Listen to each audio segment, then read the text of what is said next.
আসসালামু আলাইকুম। আমি এখন মানছি দারুণ মজার একটা আইটেম। এটা ইন্ডিয়ান স্ট্রিট ফুড স্টাইলে চিলি চিকেন। তৈরি করা খুব সহজ, খাইতে অসাধারণ। তো আসেন দেখি শুরু করা যাক। আমি এখানে 300 গ্রামের মতো মুরগির ব্রেস্ট এরকম ছোটো ছোটো টুকরা করে কেটেছি। ছোটো ছোটো বেশ মোটামুটি সাইজের একটা টুকরা আর কি, যে দেখেন। এখন এইগুলাতে আমি এই আধা চা চামচের মতো গোলমরিচের গুঁড়া দিব, আধা চা চামচের মতো গরম মশলার গুঁড়া দিব, মরিচের গুঁড়াও দিব আধা চা চামচের মতো, কর্নফ্লাওয়ার দিলাম 2 চা চামচ, ময়দা 1 চা চামচ, লবণ দিতে পারেন ইচ্ছা করলে। আমি অল্প একটু সয়া সস দিব। চেষ্টা করবেন বিদেশি ব্র্যান্ডের সয়া সসটা না, অরিজিনাল সয়া সস নেওয়ার জন্য। কারণ দেশি সয়া সসগুলো চিনি পোড়ানো সয়া সস, ওগুলো অ্যাকচুয়ালি সয়া সস না, কোনো টেস্ট পাবেন না। এর সাথে আমি দিচ্ছি একটা ডিম। আমি ফেটে রাখছি, একটা ডিম পুরা লাগবে না, এটা মাখতে যতটুকু লাগে সেজন্য আমি অল্প একটু ডিম দিব। দিয়ে যদি লাগে পরে দিব, অর্ধেকটা ডিমের মতো দিলাম। দিয়ে এইটাকে একটু ভালো মতো মেখে নিয়ে আগে। সয়া সসে লবণ আছে, সেজন্য লবণ লাগবে না। হ্যাঁ, অর্ধেকটা ডিমে সেরে গেল, কারণ বেশি ঝোল করে লাভ নাই। এখন এর মধ্যে আমি দিব 1-1.5 চা চামচ তেল, রান্নার তেল। দিয়ে এটাকে একটু মেখে রেখে দিই। এই 8-10 মিনিট রাখলেই হলো। এর সাথে আমার লাগবে একটা সবুজ ক্যাপসিকাম। আমি এইভাবে কেটে দিচ্ছি, এই যে দেখেন এরকম করে। কিছু পেঁয়াজ, 2টা মাঝারি সাইজের পেঁয়াজ আমি কোষগুলো খুলে নিচ্ছি, এই যে দেখেন খোলা কোষগুলো খুলে নিচ্ছি। আধা কাপ টমেটো সস কিংবা কেচাপ, 1 টেবিল চামচ 2টা মিলে আদা কুচি আর রসুন কুচি আমি গ্রেটারের এই জায়গাটা দিয়ে কুচি করে নিচ্ছি। 3টা কাঁচামরিচ একটু ডিজাইন করে কেটে নিচ্ছি, কোনাকুনি করে কেটে নিচ্ছি, যেভাবে কাটলেই হলো। আর একটু হট সস, আর লাগবে সয়া সস।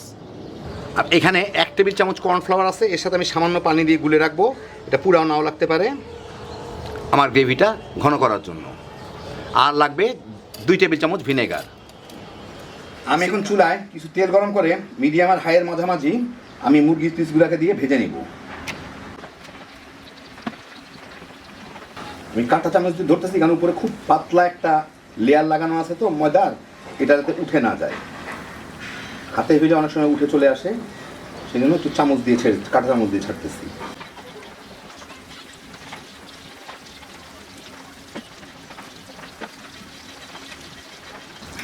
দিয়ে দিলাম সবগুলাই।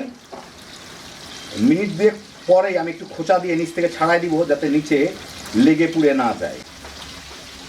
বাস, এখন এটাকে আমি বাদামি করে ভেজে নিব পছন্দ মতো। প্রায় 8-9 মিনিট ভেজেই এগুলো কিন্তু খুব একটা বাদামি হবে না, কারণ হচ্ছে এগুলোর মধ্যে কর্নফ্লাওয়ার দেওয়া আছে, কিন্তু এটা শক্ত হয়ে যায় উপরে, নাড়ার সময় বোঝা যাবে। আর যেহেতু কোনো ফুড কালার দেওয়া হয় না, এরকম কালারই থাকবে। তো মোটামুটি 8-10 মিনিট ভাজলেই হয়। এগুলোকে আমি উঠাই নেব একটা টিস্যুর উপরে। হয়ে গেল আমার মুরগিগুলো ভাজা। বেশি ভাজলে কিন্তু পুরো ড্রাই হয়ে যাবে ভিতরে, সেই জন্য মাঝারি আছে 8 থেকে 10 মিনিট ভাজলেই হয়ে গেল। আমি এখন চুলায় 1.5 টেবিল চামচ তেল দিয়ে এর মধ্যে আমি আদা রসুন যে কুচিগুলো আছে ওগুলা দিয়ে একটু ভেজে নিব।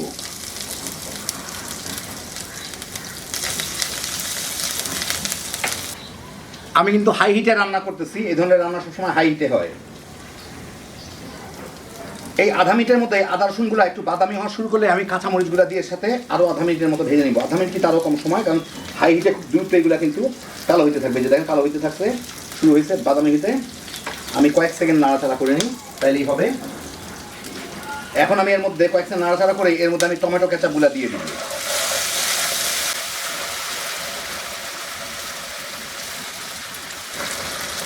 1 টেবিল চামচের মতো হট সস দিব।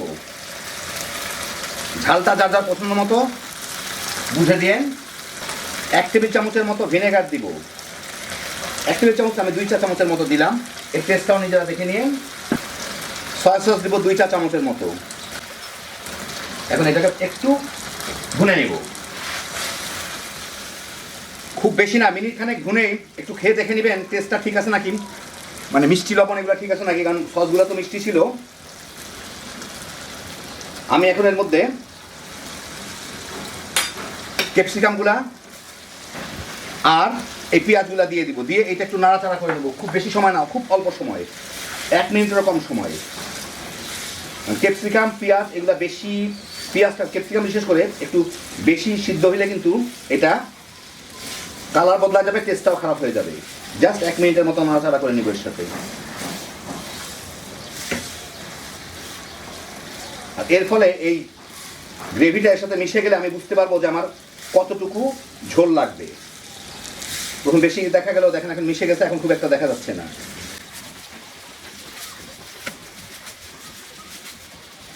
এক মিনিটের মতো ভেজেই আমি এর মধ্যে একটু পানি দিয়ে দিব। ইচ্ছা করলে চিকেন স্টকও দিতে পারেন, যে যেরকম ঝোল চান গ্রেভি চান সেই অনুযায়ী আর কি। আমি একটু মাখা মাখা করবো, সেই জন্য খুব বেশি দিলাম না। এখন এটা ফুটে উঠুক। আমি কিন্তু হাই হিটেই রান্না করতেছি। ভালো মতো ফুটে উঠলে আমি এর মধ্যে ফ্লেভারের জন্য আধা চা চামচ গোলমরিচের গুঁড়া দিব, যার যার পছন্দ মতো। আর এই যে কর্নফ্লাওয়ারটা গুঁড়ে রাখলাম, এর থেকে কিছুটা দিব। পুরাটা না, দেখি কতটুকু ঘন হয়। আমার যতদূর পরিমাণ পছন্দনীয় ঘন ততটুকু ঘন করে নেব এটা দিয়ে।